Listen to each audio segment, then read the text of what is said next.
original RUC investigation, but what they found was anything but routine. From my perspective, it was clear that there were opportunities to arrest and interview suspects in 1972 that weren't taken. I have made it clear to the families, and they are content at this stage, that we do have a lot more knowledge than we had before. And it will be our intention to try and see and develop if there's lines of inquiry and evidence that we can act on in relation to the people who are involved. But I'm not going to talk publicly in terms of who did what on the day in question on the 31st of July, 72. Then in 2005, 4 people were arrested, including then Sinn Fein Assembly member Francie Brawley. My first memory of it was 2 big policemen standing in the kitchen, standing in the living room, and telling me that they were arresting me for questioning about the death of 9 people in Claudy. It was absolute shock, absolute shock. I don't know if anything could ever happen to me as bad again. They told me everything they knew about Claudy, they told me, they named names. They told me where the bombs were made. They told me how they were transported. They named the people who were transported. They wanted to know if I knew them. They named Father Chesney. They asked me if I knew Father Chesney, which I did. Not very well, but I knew him for a long time. But after 2 days, Francie Brawley was released without charge, along with the other 3 people. If anybody needed somebody to come out and say, we bombed Claudy, I do. As long as, nobody owns up to it or nobody is discovered as having perpetrated the Claudy bombing, then people like me are going to be sort of the no smoke without fire or no fire without smoke people, The police investigation closed in 2006 with no new results, bringing more disappointment for the Claudy families. But we can reveal that in that same year, key suspect Man A returned to Ireland, living openly in the Republic. I was gone in here. I was in Ireland for 5 years. Oh, were you? Yeah, I just come back with it. And he even once returned to Northern Ireland. The brother died there. I was up at the funeral. And I was going to take a step up. Not paying over. I don't know anybody there now.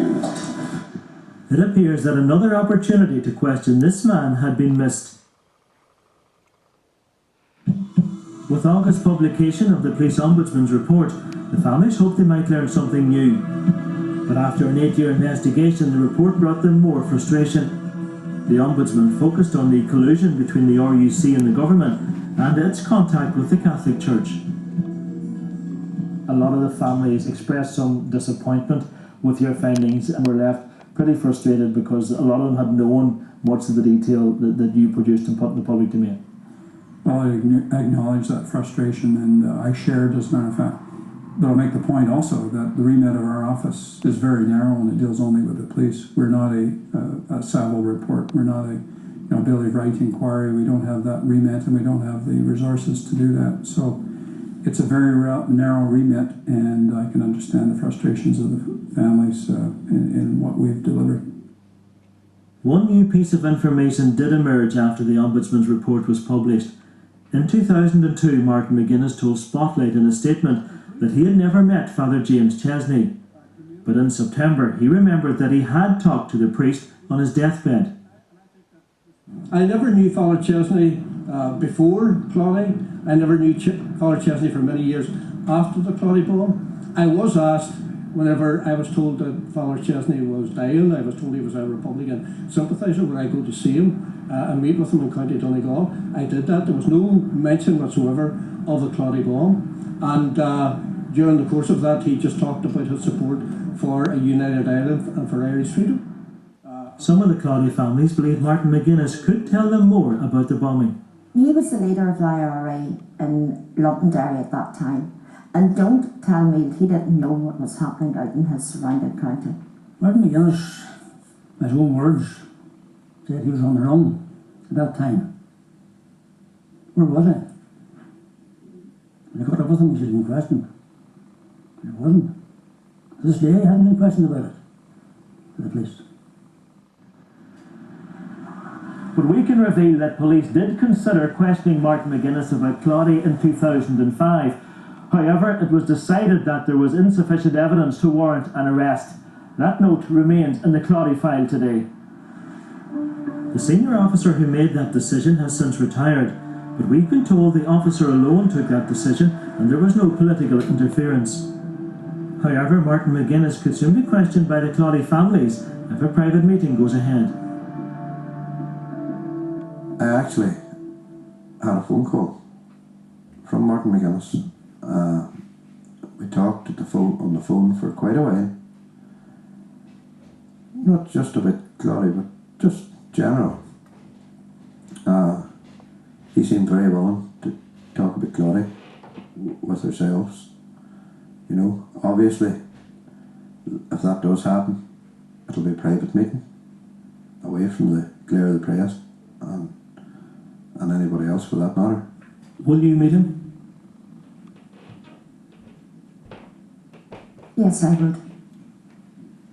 Yes, I would. Because I would like him to explain, not only to me, but to everyone else in Claudy, what exactly this was all about and how it was all organised and why it was organised. Because I do believe that he's got a lot of answers. I wouldn't meet Martin McGuinness if he was gold-plated, if the saying goes. No, I wouldn't meet him. Because I know he wouldn't tell the truth. We asked Martin McGuinness for an interview for this programme. However, he told us he didn't want to comment publicly on this issue any further because he's engaged in a process which may result in a meeting with the Claudy families. 11th of January, darling Catherine, 23rd birthday. We go over then to the July, which is the date of the Claudy ball. As the families are left with their memories and their search for answers, the police have begun a fresh investigation. Last week, a detective travelled to America to question a suspect who was detained by the FBI. But will key suspect Man A talk to the police? So what would you like to see happen now then, do you think, out of all of this? I'd like to see the people who done it unupdated. Official live. And would you be happy to talk to the police if they wanted to talk to you about it? I'm not the police anymore. I don't trust police up there.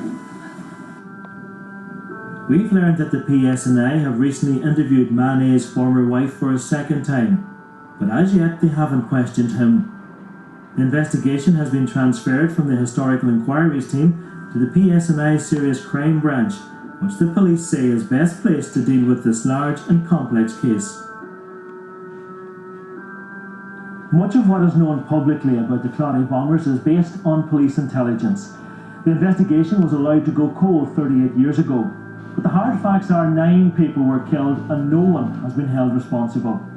For the families, the best chance of a resolution now lies in a change of heart from the same people who brought death and destruction.